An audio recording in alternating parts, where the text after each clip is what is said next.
Hello, my name is Dr. Nathan Peterson, and today we're going to be discussing chemical health. Now, again, if you have not listened to the first set of slides, which is on subluxations, please do that first because this will make a lot more sense for you. If you have already done that, please enjoy the following. So, what do we mean when we say chemical health? And what is chemical exposure? Chemical health is how your body reacts to the numerous chemicals it interacts with every day. And specifically, you can come into contact with these chemicals. We call this a chemical exposure. Although some chemical exposures are safe, others are not. For you to become sick, a certain amount of harmful chemicals must enter your body. Harmful chemicals can get into your body if you breathe, eat, or drink them, or if they are absorbed into your skin.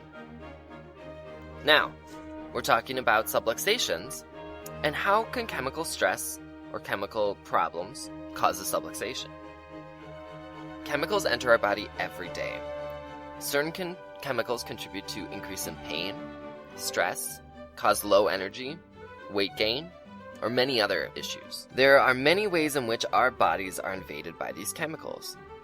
Once invaded by these harmful chemicals, they can wreak havoc on all the major organ systems in your body, such as your respiratory, nervous, reproductive, or immune systems. Why are we so worried about chemical stress? Chemical stress is becoming a much more common problem in the modern world than it was before. If you overuse recreational but toxic substances like nicotine, caffeine, alcohol, or even sugar, the stress in the body can cause shifts in the alignment in the other two of the triad, which, as we've discussed, is physical stress and emotional stress. Also, environmental toxins like allergens, food additives, pollution can all affect you profoundly. How do these chemicals enter my body and how should I avoid them? So we're going to break it down into different ways that your body is bombarded by these different types of chemical influences. So first off, what most people think of when they think of chemicals is that they enter through the mouth. Food and drink is a good example, and many foods and drinks have additives, food coloring, unnatural flavors, preservatives, artificial sugars. A good example is to think of that pink slime that McDonald's uses to make chicken nuggets. Now, one thing we are going to discuss slightly about, and not to scare you, but your water has some chemicals in it. Now, we drink water that contains chlorine, excessive fluoride, pesticides, and herbicides that are through runoffs. Now, these are at such minute levels that we're not as concerned about it, but it is something that I would like to bring to people's attention. That when we think of water, we think of, it's 100% good for you. There are some chemicals in it that could cause some agitation. Now, of course, my suggestion is to drink water over anything else, such as juice, or soda, or pop, alcohol. Any of those things are much worse for you. But know that even when consuming water, you're not simply consuming H2O. There are some other chemicals that could influence and cause stress within your body. Now, drugs, whether pushed or prescribed, all drugs can be toxic and have a chemical effect on your body. Moving on, another way that chemicals enter your body is through your nose. More specifically, breathing in through your nose or your mouth. Now, a big one that affects our whole society is pollution, both indoor and outdoor. Indoor air pollution is found to be 25 to 62% worse than the outside air quality. So, this means that if you're sitting inside right now listening to this lecture, that the air that you're breathing in is much worse than the air that's outside. Let's talk about fumes. Many things give off chemical fumes that can be harmful to the body. A good example, not just cars or power plants that give off fumes, but things in your everyday life give off the fumes that you breathe in, such as dishwasher detergent, air fresheners, spray cleaners such as Windex, deodorizers, bug sprays, chlorine in pools, and humidifiers. So that's why I caution everyone who's listening to be cautious of what you breathe in and where. One thing that I like to do is use this website called thestateoftheair.org. Now, what you can do is you can type in your zip code and your state, and it will give you an air quality reading.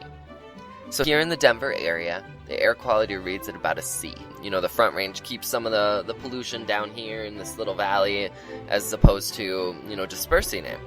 Other places, such as China, would easily get an F. And other certain places with very cold, dry air, such as my home country of Minnesota, has an A rating, but that's only because the air quality during the winter pretty much kills most adjutants in the air. I would highly recommend that you check out this website. You can check out to the specific zip code. So, do northern Colorado, I know that the mountains tend to have much cleaner air quality as well. Let's talk about how chemicals enter your skin.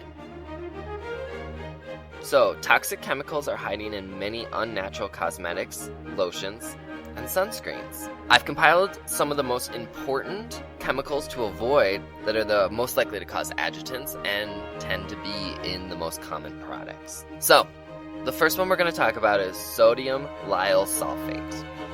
Now, remember that, SLS. It's found in many soaps, cleansers, moisturizers, shampoos, toothpaste, and anti-aging creams. This chemical can cause lung cancer and throat cancer. Another good one that we like to talk about, and that is in a lot of different makeup products, is called triethylanolamine, found in moisturizers, mascaras, styling gel, and tanning oil. This is a carcinogenic toxin that causes respiratory and skin issues. And I'd highly recommend that you check out your makeup formulas, the ingredients in them, and see if it contains this. Another major one that's found in lots of different things is called glycerin. Now, glycerin is very commonly found in facial cleansers, conditioners, body soaps, hand soaps, bubble baths, bath oils, and aftershave. Now, this chemical can cause hemolysis, hemoglobinuria, and renal failure. Now, hemolysis means that your red blood cells simply fall apart. Hemoglobinuria means that you actually have blood in your urine, and renal failure is kidney failure. The other one I'd like to talk about is called parabens. Now, these are found in most deodorants, antiperspirants, and moisturizers, which most people use on a daily basis. Other names for this include methylparaben, propylparaben, butylparaben, and ethylparaben. So pretty much anything that includes the word paraben in it. This chemical extends shelf life, which is good, but it can lead to impaired immune system and decrease in hormonal response.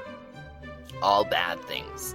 So I highly recommend you check out the chemicals or the makeup that you use every single day, the moisturizers, the shampoos, and you see if they contain any of these major chemical irritants, because they could be affecting you every single day, causing more chemical stress. Now we're going to move on to how can you reduce the chemical stress in your life. I know I've scared you by telling you it gets in through your nose, your skin, and through your mouth, but how can you reduce the influence of chemical stress in your life? One of the big important things is to be mindful of what goes into your mouth. Okay? Rule number 1, if nature made it, you can eat it. If man made it, you might want to avoid it. If you eat something unhealthy, give your body time to detoxify before you do it again. Do not eat junk food regularly. Now I understand, everyone deserves a little treat. Maybe you love Twinkies, right? Obviously nature did not make Twinkies, man did. And I wouldn't recommend you eating Twinkies every single day. But rationing and rewarding yourselves once in a while can be okay. Now, as I said, after you eat that Twinkie, give yourself some time to detoxify. Get rid of those chemicals that you just ingested before you eat that Twinkie again. Another thing that a lot of people don't do is read labels. If you can't pronounce it, I recommend you don't eat it. The more you read labels, the more aware of what's in your food. Another thing that you should try to do is to eliminate what I call false foods. These are foods that contain harmful ingredients such as chemical additives, white refined sugar, and white flour, high fructose corn syrup, and hydrogenated oils. All these things, though they might extend shelf life or bring some more sweetness into whatever junk food you're eating, these are bad things for you and they can cause a chemical irritant. So read those labels. Know what you're putting in your body before you actually put it in there, because it could have a negative chemical response. Also, try to eat more organic and natural foods. Now, going more into specifics of what to eat and how to avoid chemical stress, you need to eat more anti-inflammatory foods. Now, what does that mean? What's an anti-inflammatory food? Well, most of them are plant-based, which means having a plant-based diet can actually be very good for you. So too much grease, preservatives, refined flour and sugar, as well as meat with many probiotics in it, can cause an increase in inflammation in your body. Most Americans have a high percentage of inflammation in them. This increase in inflammation can lead to musculoskeletal pain, cardiovascular disease, increase in blood pressure, digestive problems, and skin problems. So if all of us constantly have all these inflammatory chemicals inside of us, how can we reduce them? Well, what you can do is you can take action to help reduce them. And what we should do is increase the amount of fruits and veggies we eat. We should shoot for half of our diet should include fruits and veggies. Avoid and reduce red meats, refined flour and sugar, as well as items loaded with salt. The best foods for reducing inflammation include nuts, fish, dark leafy greens, peppers, tomatoes, beets, ginger, and garlic. And as you can see, there's many other things that are included in there, such as green tea and turmeric, avocados, those kind of things. All of these things help to reduce the inflammation that you already have built up in your body, as well as you don't take on extra inflammation when you consume these specific foods. Now, talking about how much we eat can also help to reduce the amount of chemicals you intake. So, what I want you to do is open your hands and place them together. This is the general guideline to how much you should eat for each meal. Make sure a large portion of it is devoted to fruits and veggies. Another suggestion of what can help you consume less than that amount that is equivalent to your hands being opened is to leave the dining table a little hungry and avoid overstuffing yourselves. In America, we live in a land of plenty. Usually, many people are able to eat as much as they want whenever they want. Now, that leads to problems such as obesity and diabetes. We all know this. Overconsumption is a problem. So, an easy way to actually see if you're still hungry or not is to leave the dining room table early, wait 15 minutes, and see if you're full. And if you're not full, then that's a very good time to have a little extra snacks, specifically something maybe anti-inflammatory, such as nuts or avocados. Do not eat while you're distracted, such as watching TV or on a computer. This is the easiest way to overeat. Think about it. When you're watching something on TV, you're so focused on that, and that bag of chips that you have in your lap is gone before the end of the show. So, try to not be distracted while you eat. It's also a good time to focus on the people you're eating with. Talk with them. Have a little family discussion, and you're more likely to then not only focus on what you're eating, but to not overeat at the same time. Another thing that people in America tend not to do is to use supplements. Now, it's difficult to obtain all the required nutrients for our bodies solely from what we eat, especially if we're eating all those Twinkies. You're not getting any kind of nutrients from that. So, over time, as we age, our body loses the ability to absorb certain nutrients. So this can create a deficiency, and over time, a deficiency can lead to disease. Supplements, such as some of the ones that we sell here at Aim High, can help fulfill those needs. Taking a multivitamin every day will be very good for you, and it'll help you maintain that you have the proper chemicals in your body, especially if you're not absorbing them through what you eat. Now, moving on to another one that's very, very important is water. Water, water, water, water. Now, I know that earlier I discussed that there are minimal chemicals that exist in your water, but if you were to consume any kind of drink and only that drink for the rest of your life, I would highly recommend that it be water. You know it's important, but how much water should you drink per day? Now, the minimum requirement, or what they suggest, is 8 to 10 cups of water per day. And that's a good start. Now, I would recommend doing it a little bit more. Something that I do is, with me, I always carry my favorite water bottle wherever I go. At work, when I go, work out, when I go see friends, I always bring the same water bottle with me. It's an easy reminder that I need to be consuming more water. 8 to 10 cups is great, but I like to do a lot more than that. Maybe 15 to 16 cups per day helps maintain and keep your urinary tract very, very healthy, as well as it gives your body the proper moisture that it needs. Your cells actually decrease the less moisture that they have in your body. So, keeping your body hydrated is very essential. You want to consistently drink water throughout the day. You want to drink enough water to keep your urine clear with just a small tinge of yellow at max. Designate a good water bottle, like I said, or use the water bottle that we gave you as your hydration weapon here at Aim High. And one of the biggest things to do is get rid of soda and pop. Don't drink it anymore. It contains so many terrible chemicals for you that it is not what you need in your body. Instead, opt out for water. If you need a little sweetness to it, juice, some tea would be much, much more natural than the soda that you're consuming. So, the main question we ask at all the end of our lectures, what else can be done to reduce the chemical stress in your body? Well, a very, very good option is to come in for your regular maintenance care.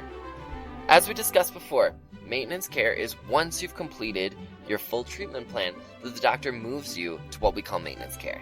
Maintenance care means 1 to 4 times per month you come in and we adjust you to maintain optimum health. Here at Aim High, we'd like you to make the Aim High chemical health commitment.